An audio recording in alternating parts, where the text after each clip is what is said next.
Hello and welcome to Time for Talking, Inspiration from Above, Holistic Guidance for You. This is Time for Talking, your host on this show. As the title indicates already, in this podcast you will hear holistic guidance inspired from above. This may be quotes and wisdom applied to real life, psychic insights, divine inspiration, topics covering astrology, angels, karma, spirituality, and well-being of your body, mind, and soul. Today I want to talk about the topic of evolutionary astrology. Naturally, any topic of astrology is rather complex, so in one single podcast I will only be able to draw your attention to some introductory facts on this topic. When I started my astrology study years ago, I started with the classical astrology, as it was difficult to find books on anything else. That classical approach moved to psychological astrology, which I used in my counseling practice for spiritual counseling.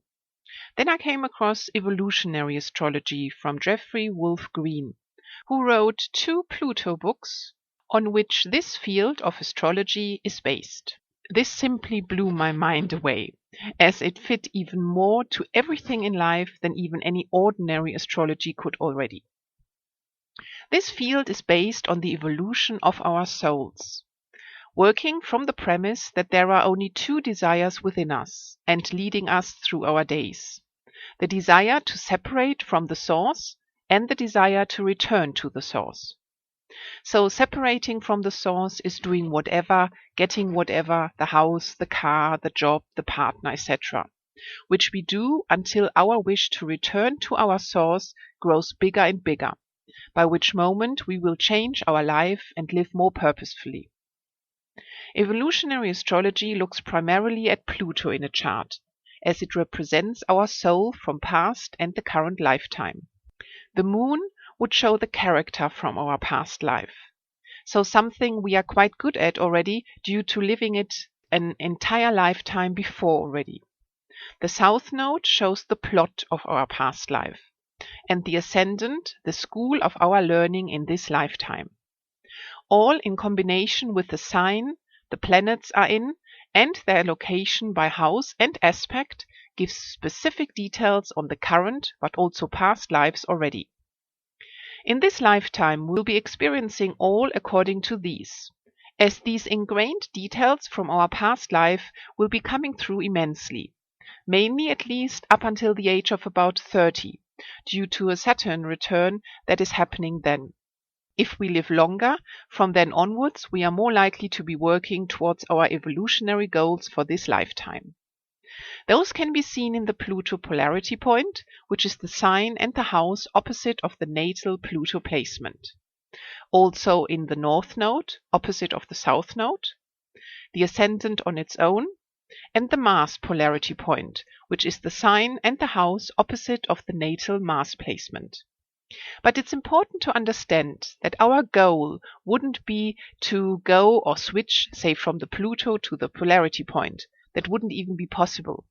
But it always means finding a healthy balance of both.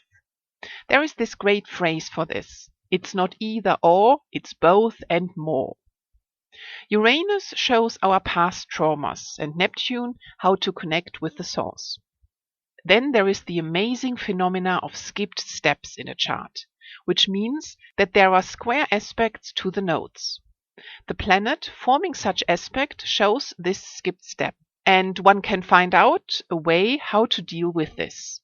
It's called a skipped step, as in our past life we try to skip it entirely by not dealing with it, resulting in us now, in this lifetime, having to deal with it on top of our current life tasks.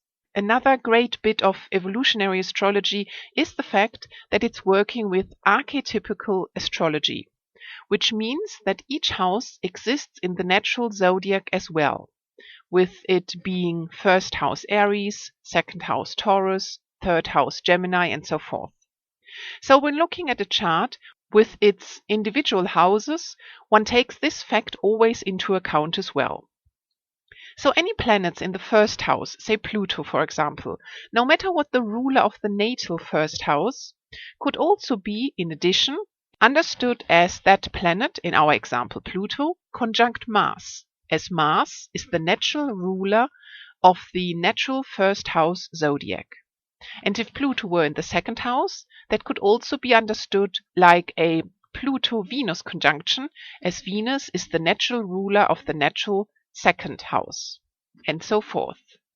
These insights might sound rather complicated, but they work like textbook and much more precisely than any other astrology I came across before. It clearly and easily shows your evolution of your soul from past lives and in the current one, and it's absolutely amazing. It can help us to find our purpose, to find out how to live in alignment with your soul, and consciously follow that path of our soul. The path that our soul will be going regardless anyway, whether we are consciously on board or not. So getting ready and making ourselves consciously aware is the first step. I offer VIP programs for these soul consultations over periods of 1, 3, and 6 months. So everyone can get these insights and change their life accordingly. You can find out more on www.timefortalking.com. There we also have a free gift waiting for you. Check it out. Thanks for listening. So get inspired and have a day filled with light.